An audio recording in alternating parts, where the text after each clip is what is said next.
Un saludo cordial a todos ustedes. Yo también rechazo la instalación de 7 bases o facilidades en 7 bases colombianas para operaciones militares norteamericanas. La condeno, yo también. Y estoy de acuerdo en que la Asamblea la haya hecho, pero no en los términos, porque deberían saber los legisladores, y si no son juristas se aprende o se consulta, que las connotaciones del pronunciamiento en muchos casos son innecesarias porque ya se establecen en documentos internacionales y en otros van contra ciertos principios internacionales de no intervención. Es decir, pudieron haber pulido mucho mejor ese pronunciamiento, debieron haber pulido mucho mejor ese pronunciamiento de rechazo, de condena, de preocupación, que comparto, pero tiene una segunda objeción mayor esta actitud de la Asamblea, que es así, ¿ve? Solamente ve con el ojo izquierdo, no ve con el ojo derecho. Y eso lo invalida, lo deslegitima, le resta sustento, fuerza, independencia. ¿Por qué no tuvo pronunciamiento esa misma mayoría de la Asamblea respecto a la pretensión de Chávez de instalar 10, 15, 20 bases similares en Bolivia?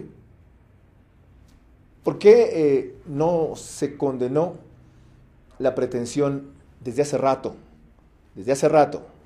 pública, de Uribe, no de hacer en su país lo que le dé la gana, sino hacer en el nuestro lo que le da la gana, cuando anunció que volvería a tener otra actitud como la que tuvo con Reyes, si se siguen alojando terroristas en el Ecuador? Lo he recordado muchas veces.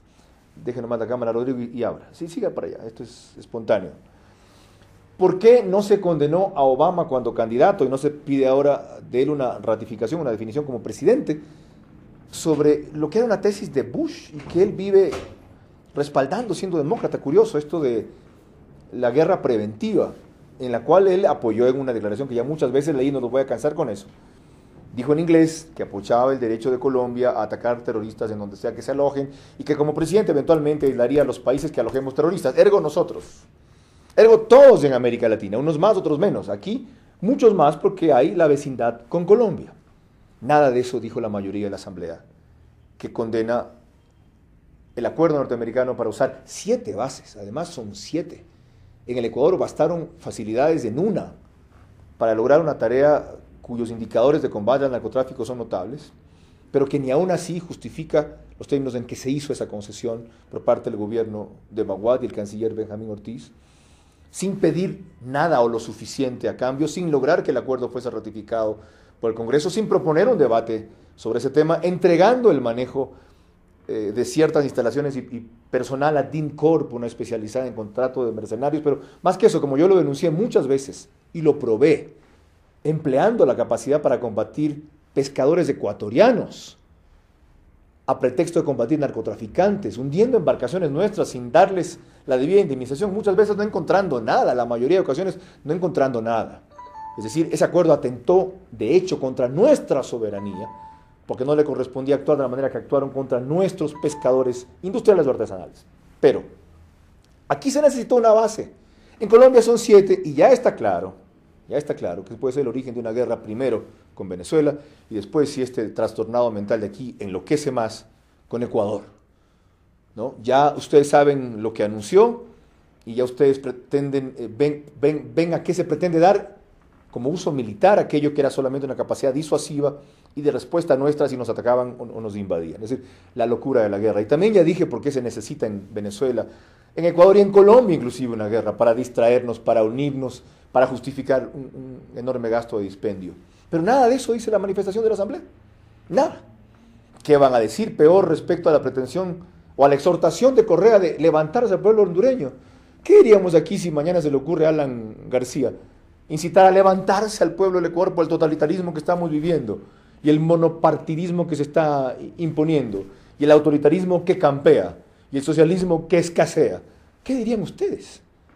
No, gracias, señor presidente, primero. Segundo, no, tenemos que abastar los ecuatorianos mismos para poder resolver los problemas. Y segundo, eso es injerencia en nuestro país. Eso es violación a la soberanía, aunque sea solo un pronunciamiento, es la exhortación.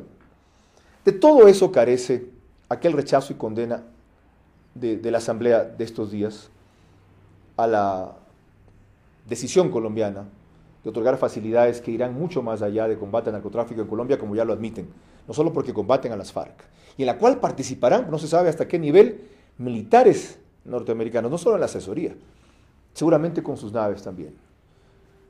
Lo que acaba de hacer, por lo tanto, la Asamblea en su mayoría es lamentable, porque es incompleto, porque es sesgado, pero yo también lamento que la oposición no se haya unido a esa condena, ¿ya?, diciendo que esperaba que hayan otras contra similares casos. Lo lamento.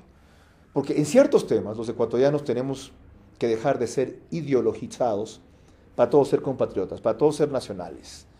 No puede ser que cuando Correa en un punto, como la defensa de la soberanía con Colombia y la ruptura de las relaciones, que yo sigo pensando que estuvo bien y que apoyé, pero que ya fue suficiente, y que tenemos en términos como los que también dije antes, restablecer con las exigencias y condiciones lógicas del Ecuador, ya no disculpas o perdones porque nos dieron la razón, y ya los obtuvimos.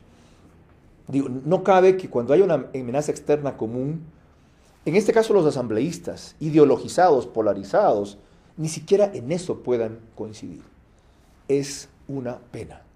A mí me hubiese gustado ver a la oposición uniéndose a ese rechazo o esa condena, reclamando o proponiendo un texto alternativo por lo menos, jurídico, mejor elaborado, respecto al pronunciamiento que cabe en una asamblea donde deben haber juristas, asesores o legisladores, y exigiendo que así como ellos se unen ahora a esa condena, también quieren que los otros se unan a la condena, a la pretensión de Chávez de intervenir en Bolivia, a la pretensión de Chávez de intervenir y armar la guerra con Colombia, mandando 4 batallones allá, a la de Chávez y su injerencia acá, ya, diciendo claramente que si algo pasaba con Correa, él venía a defendernos. No, gracias, coronel. No, gracias, coronel. Es muy grave, por lo tanto, lo que está pasando en el país y se acaba de escenificar en la Asamblea. Es muy grave porque cuando hubo una guerra con el Perú, el gobierno de Sixto Durán Ballén, a pesar de todos los odios, egos, rencores pasados, rivalidades, enconos, encuentros, se consiguió que quienes simbolizaban las tendencias distintas del Ecuador en ese momento, los expresidentes, se dieran la mano y concurrieran juntos frente a una amenaza común al Palacio de Carondelet. Recuerdo haber visto en una misma foto a Febres Cordero, a Hurtado, a Borja, a Durán Ballén, creo que a Fabián Alarcón, Mawad, no, porque estaba fuera del país, y Bucaram tampoco. Pero algo inédito se dio. Estamos frente a una amenaza equivalente, aunque no es una guerra abierta, pero a veces más costosa, más letal y más larga como la que estamos experimentando. Y los asambleístas no antepusieron el patriotismo, el pragmatismo y la bandera por sobre la de sus partidos, de lado y lado. Peor los verdes que los amarillos, pero ambos cometieron el mismo pecado.